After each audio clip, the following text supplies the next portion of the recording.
Bạn có bao giờ thấy một người trông hoàn toàn khỏe mạnh, cơ bắp rắn chắc, bước tới thanh đòn với vẻ tự tin tuyệt đối, rồi chỉ vài giây sau, cơ thể họ khuỵu xuống? Không phải vì trượt chân, không phải vì tuột tay, mà là đứng yên, mắt tối lại và cơ thể tắt nguồn ngay giữa lúc đang cố gắng mạnh nhất. Khoảnh khắc đó luôn khiến người xem lạnh sống lưng.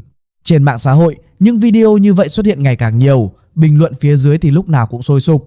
Người thì nói đó là tập sai kỹ thuật, người khác phản biện rằng deadlift nặng thì phải như vậy. Có người lại cho rằng đó là cái giá phải trả khi đẩy tới giới hạn. Nhưng có một câu hỏi rất hiếm khi được đặt ra một cách nghiêm túc: chuyện gì thực sự đang xảy ra bên trong cơ thể người đó? Và câu trả lời không nằm ở cơ bắp, nó nằm ở não bộ, cơ quan quan trọng nhất nhưng cũng dễ bị bỏ đói nhất của cơ thể. Có một sự thật mà rất ít người tập gym thích nghe: khi bạn đủ mạnh để nâng rất nặng, biên độ dao động huyết áp và áp lực lồng ngực cũng lớn hơn, và nếu kiểm soát sai, rủi ro sinh lý sẽ tăng theo. Não gần như không có dự trữ oxy đáng kể và phụ thuộc hoàn toàn vào dòng máu đang chảy tới từng giây. Nếu lưu lượng máu lên não giảm mạnh, trong khoảng 5 đến 10 giây, bạn có thể mất ý thức. Đó là hậu quả sinh lý của việc não tạm thời không được tưới máu đủ. Khi bạn nâng tạ nặng, đặc biệt là ở những bài như squat, deadlift, overhead press, cơ thể bạn không còn ở trạng thái tập luyện bình thường. Nó bước vào một chế độ sinh học khác, nơi ưu tiên hàng đầu là ổn định cột sống, truyền lực và giữ cấu trúc an toàn. Trong trạng thái đó, cơ thể tăng áp lực trong lồng ngực để ổn định cột sống và truyền lực. Nhưng chính áp lực này có thể vô tình làm giảm lượng máu quay về tim trong vài giây. Nghe có vẻ nghịch lý, nhưng đó là cơ chế bảo vệ tự nhiên của cơ thể. Vấn đề là trong phòng gym, sự hy sinh sinh học này có thể khiến bạn ngất. Trong y học, hiện tượng này có một tên gọi rất rõ ràng: syncope, ngất do giảm tưới máu não thoáng qua. Não không cần bạn mệt, nó chỉ cần không đủ máu trong vài giây. Ở người tập tạ nặng, ngất thường là sự kết hợp giữa việc giữ hơi quá lâu, giảm hồi lưu tĩnh mạch và phản xạ thần kinh kiểu vasovagal, tất cả cùng khiến huyết áp tụt nhanh trong thời gian ngắn. Phản xạ này khiến hệ phó giao cảm hoạt hóa mạnh, làm huyết áp giảm và nhịp tim chậm lại, dẫn đến việc não không được tưới máu đầy đủ trong thời gian ngắn. Điều nghịch lý là ngất kiểu này thường xảy ra ở người khỏe mạnh, không phải ở người yếu.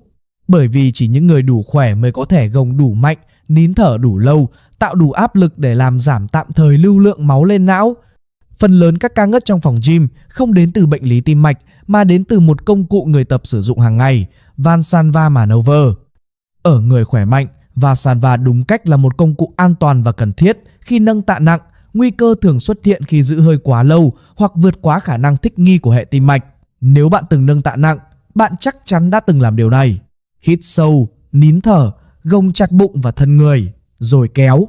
Về mặt cơ học, Valsalva là người bạn thân thiết của người nâng tạ. Nhưng về mặt sinh học, nó là con dao hai lưỡi. Khi bạn nín thở và gồng mạnh, áp lực trong lồng ngực tăng cao.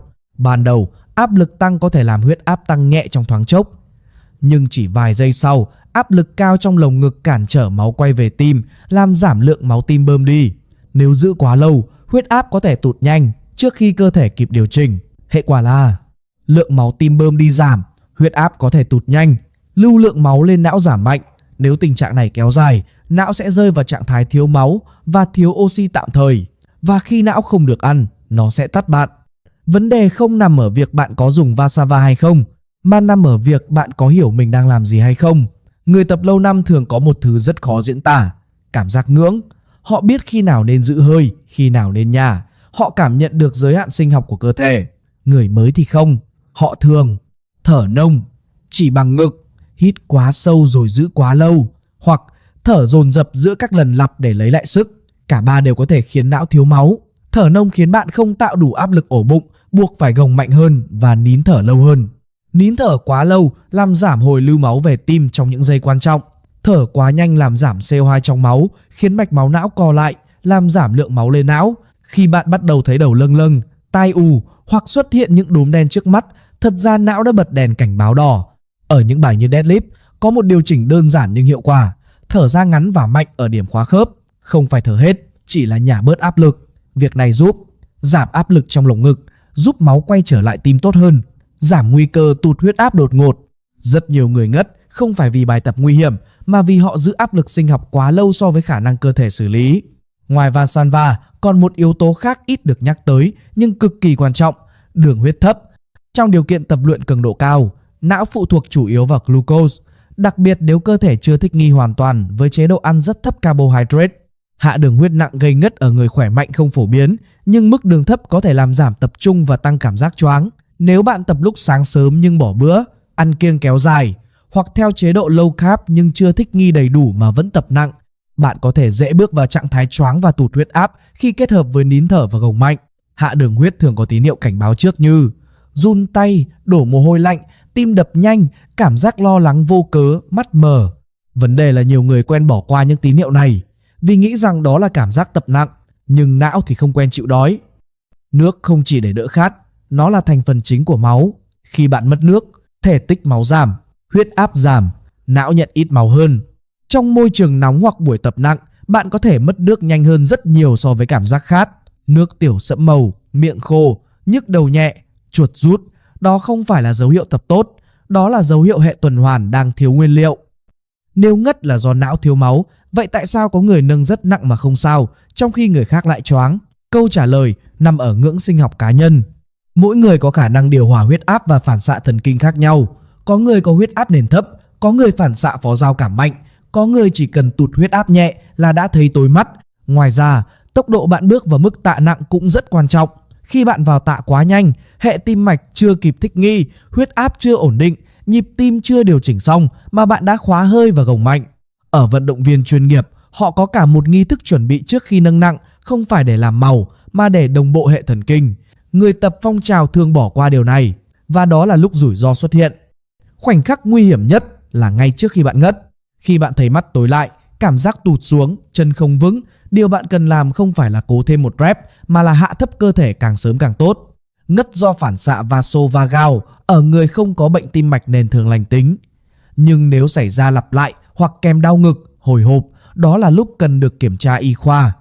Nếu bạn đang mang thai và đột nhiên chóng mặt khi tập, hãy dừng lại. Phần lớn trường hợp vẫn liên quan đến huyết áp, đường huyết hoặc mất nước.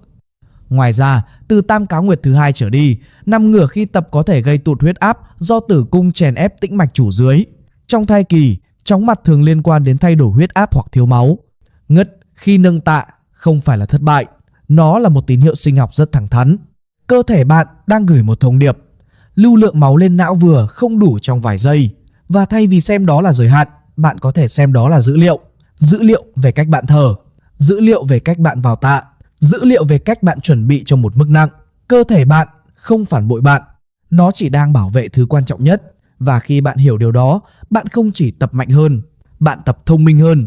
Nếu bạn muốn hiểu cơ thể mình hoạt động ra sao và tập luyện dựa trên khoa học chính thống, hãy đăng ký kênh để không bỏ lỡ những nội dung tiếp theo về sức khỏe, vận động và hiệu quả tập luyện lâu dài. Nội dung video mang tính tham khảo và giáo dục, được tổng hợp từ các nghiên cứu khoa học, không thay thế tư vấn y tế, chẩn đoán hoặc điều trị. Mỗi cá nhân có thể phản ứng khác nhau với tập luyện.